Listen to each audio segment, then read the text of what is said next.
월요일 중대본 브리핑을 시작하겠습니다. 지난 한 주간 상황에 대해서 먼저 알려드리도록 하겠습니다. 오늘부터 단계적 일상 회복이 전환됨에 따라서 종전 확진자 규모 분석에서 의료 대응, 위중증 및 사망 현황 중심으로 설명드리도록 하겠습니다. 먼저 의료 대응 여력입니다. 의료 대응 체계는 현재 안정적인 상황을 유지하고 있습니다. 오늘 기준으로 중환자 전담 치료병상은 총 1,083병상 중 594병상, 54.8%가 사용 가능합니다. 감염병 전담병원은 4,884병상, 48.6%가 사용 가능하겠습니다. 생활치료센터도 59.1%가 여유가 있으며 현재 2,812명이 재택치료를 받고 있습니다. 어제 재택치료로 배정된 환자는 총 423명이 되겠습니다. 의료체계는 50 내지 60% 정도 여유를 보이고 있습니다. 또 재택치료의 활성화와 또 안정화를 위해서 각 지역이 대응체계를 강화하고 있는 중입니다. 두 번째, 위중증 및 사망 현황 말씀드리도록 하겠습니다. 10월 24일 일요일부터 10월 16일 토요일까지 위중증 환자와 또 사망자 수는 모두 직전주 대비해서 감소를 했습니다.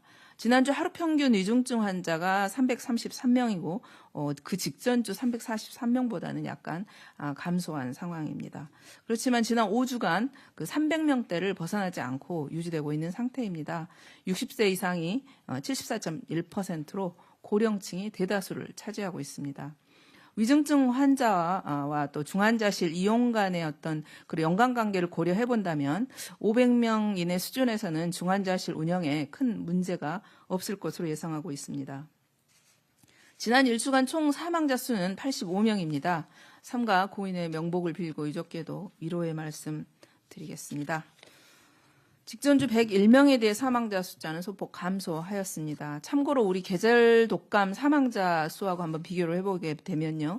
계절 독감의 한 해 사망자가 대략 한 2,000에서 3,000명 정도로 추정을 합니다. 이걸 한 주로 따지면 한 40 내지 60% 정도로 사망 규모는 현재 코로나보다는 좀 낮은 상황입니다. 최근 코로나19로 사망한 389명을 한번 분석해봤습니다. 예방접종을 완료하지 않는 경우가 294명으로 75.6%입니다. 또 그중에 60대 이상이 333명입니다. 85.6%에 해당입니다.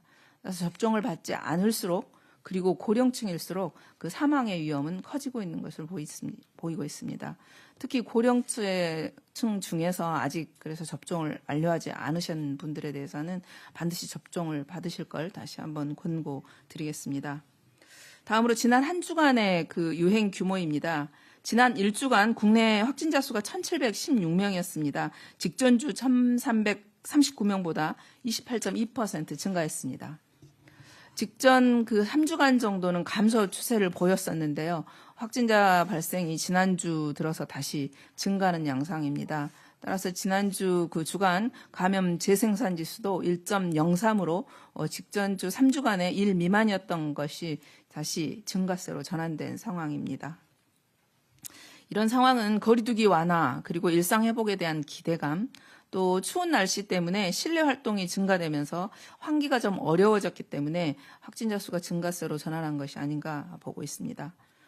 지난 8주간의 18세 이상 확진자 87,273명 중에 접종을 완료하지 않는 경우는 77.9%입니다. 또 완전 접종률은 22.1% 정도가 되겠습니다. 접종 완료 인구가 훨씬 그 많은 점을 고려했을 때 미접종자를 중심으로 전파가 주도되고 있고 또 유행 규모가 크다는 것을 알 수 있습니다. 이제까지 접종을 완료한 국민은 75.3%입니다. 특히 18세 이상을 기준으로 보면 87.6%입니다. 성인 인구의 10명 중 약 9명이 접종을 완료한 것으로 볼 수 있겠습니다.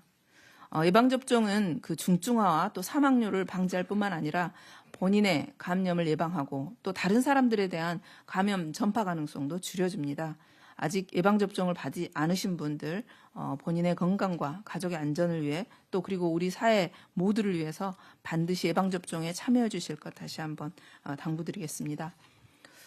오늘 중대본회의에서는 단계적 일상회복 전환에 따른 사회복지시설에 대한 대응 지침 개편 방안에 대해서 논의했습니다. 11월 1일 오늘부터 사회복지시설에 대해서는 접종 완료자를 중심으로 출입을 허용합니다. 그리고 미접종자는 PCR 음성 확인자만을 허용하는 이른바 방역 패스를 시행합니다. 사회복지시설은 고령층 등 공강 취약계층들이 주로 이용하고 있습니다. 또 코로나19로 인해 이러한 치명률이 높은 그런 취약한 시설이지요. 따라서 미접종자를 중심으로 한 전파를 차단하고 또 보호하는 것이 그 어느 다른 시설보다도 중요합니다. 따라서 접종 면에는 일반적인 방역 패스와는 다르게 접종 완료자에게 한해서만 허용됩니다.